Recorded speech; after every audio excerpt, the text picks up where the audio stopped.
여러분, 우리가 살고 있는 이 세상이 사실은 우리가 생각하는 것만큼 그렇게 단단하고 고정된 게 아니라면 어떨 것 같으세요? 오늘은 바로 그 이야기, 현실을 바꿀 수 있는 열쇠, 우리 안에 있는 상상력에 대해서 한번 깊이 파고 들어볼까 합니다. 이게 17세기에 나온 시인데요. 오늘 우리가 할 이야기의 핵심을 딱 짚어주고 있어요.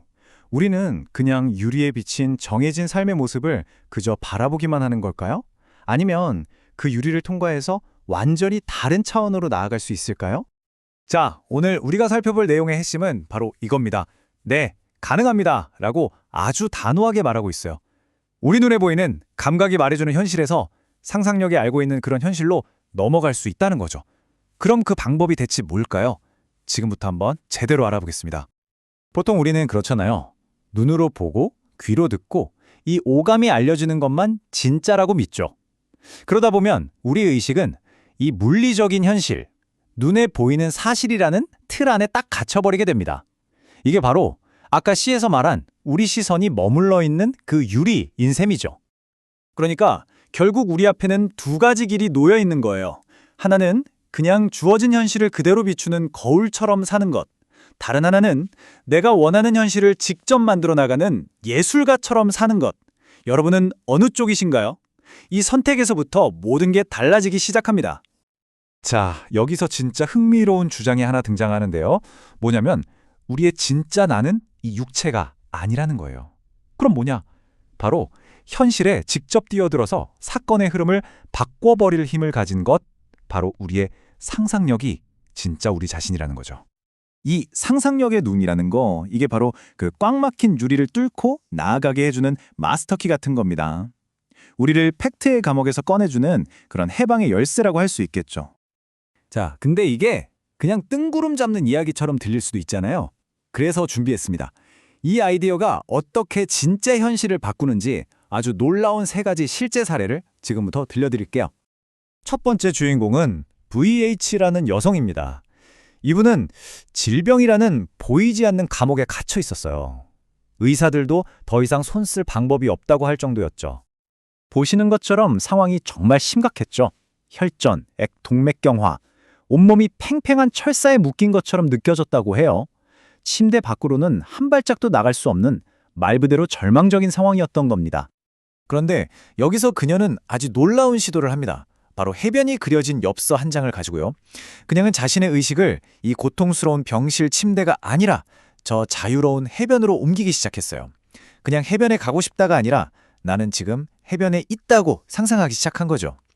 바로 이 지점의 핵심이에요. 젖은 모래를 밟는 느낌, 발가락 사이로 스며드는 차가운 바닷물의 감촉, 이걸 전부 생생하게 느꼈다는 겁니다. 해변에 대해 생각한 게 아니라 상상 속에서 해변을 온전히 경험한 거죠. 엄청난 차이입니다. 그렇게 매일같이 상상 속 해변을 거닐기를 일주일, 정말 믿을 수 없는 일이 벌어집니다. 갑자기 엄청난 고통이 확 몰려오더니 바로 그 순간 거짓말처럼 모든 증상이 사라져버린 거예요. 마치 족쇄가 탁 하고 풀리듯이요. 이건 뭐 점진적인 회복이 아니라 완전하고 즉각적인 치유였어요. 자, 두 번째 이야기도 정말 놀랍습니다. 이번엔 네 번째 대수술을 앞둔 오빠를 둔 여동생 JS의 이야기예요. 회복 가능성이 거의 없다는 말을 들은 상황이었죠. 그런데 이 여동생은요, 오빠가 병상에 누워있는 아픈 모습을 상상하지 않았어요. 대신 오빠의 오랜 소원이었던 부엌을 뜯어 고치는 모습을 상상하기 시작합니다. 상상 속에서 그녀는 오빠의 병실로 찾아갑니다. 그리고 거기서 오빠가 이런 말을 하죠. 네가 올 줄 알았어. 이제 다 괜찮아. 그녀는 병든 손이 아니라 이미 다 나아서 건강해진 오빠의 손을 꽉 잡고 그가 완전히 회복됐음을 마음속으로 선언해요. 이건 그냥 나았으면 좋겠다는 바람이 아니었어요.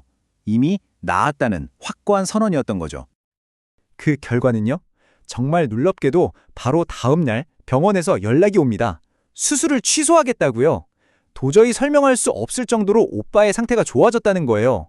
이 여동생의 내면에서 일어난 상상의 행위가 오빠의 물리적인 현실을 직접적으로 바꿔버린 거죠.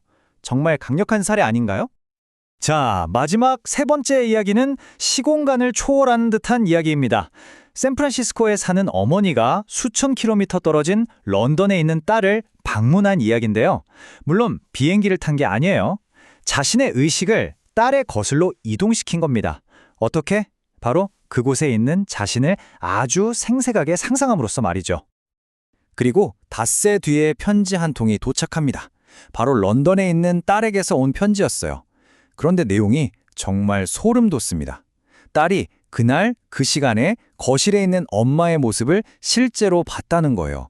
너무 놀라서 바로 편지를 썼다는 거죠. 어머니의 상상 속 방문과 딸의 실제 경험이 정확히 일치했던 겁니다. 이야기들이 하나같이 정말 믿기 힘들 정도죠? 자, 그럼 이 사람들은 도대체 어떻게 이런 일들을 가능하게 했던 걸까요? 이게 그냥 우연이었을까요? 아닙니다. 여기에는 아주 구체적인 기술, 일종의 방법론이 숨어 있어요. 그 비밀은 바로 이겁니다. 어떤 상태에 대해서 생각하는 게 아니라 그 상태 안에서 생각하는 것으로 전환하는 것. 이게 무슨 말이냐면요. 더 이상 내 소망을 밖에서 바라보는 관찰자로 머무는 게 아니라 소원이 이미 이루어진 그 현실 속으로 직접 들어가서 주인공이 되는 거예요. 핵심은 바로 자기 포기, 즉 온전히 그 상태의 나를 내맡기는 겁니다. 자, 방법을 정리해 드릴게요. 3단계입니다. 첫째, 내 소원이 이미 이루어졌다는 걸 확실히 보여주는 장면을 하나 딱 떠올리는 거예요. 둘째, 그 장면에 3인칭 관찰자가 아니라 1인칭 주인공으로 직접 참여해서 모든 걸 느껴보는 겁니다. 마지막으로 그 느낌이 이건 진짜 현실이다 라고 느껴질 때까지 그 상태에 완전히 빠져드는 거죠. 내가 바라는 그 상태 자체가 되어버리는 겁니다. 자, 이 모든 이야기들이 결국 우리에게 말해주고 있는 건 뭘까요? 그건 바로 이겁니다. 우리가 이렇게 단단하고 확실하다고 믿는 이 현실 세계가 사실은 상상으로 만들어진 세계라는 거죠. 에드거 앨런 포가 이런 말을 했죠. 우리가 보거나 보이는 모든 것이 한낱 꿈속의 꿈은 아닐까? 어쩌면 현실이라는 건 우리 모두가 함께 꾸는 공유된 꿈 같은 건지도 모릅니다. 우리가 상상 속에서 만들어내고 느낄 수 있는 것들이 우리 오감으로 느끼는 것만큼이나 어쩌면 그 이상으로 진짜일 수 있다는 이야기입니다. 이 모든 이야기의 결론은 간단합니다. 당신의 상상력이 바로 당신 자신이라는 것. 오늘 우리는 현실이라는 유리를 통과할 수 있는 문이 어디에 있는지, 그 문을 여는 열쇠가 무엇인지 엿봤습니다. 이제 마지막 질문은 여러분 자신에게 달려 있습니다. 당신은 어디에 있기를 선택하시겠습니까?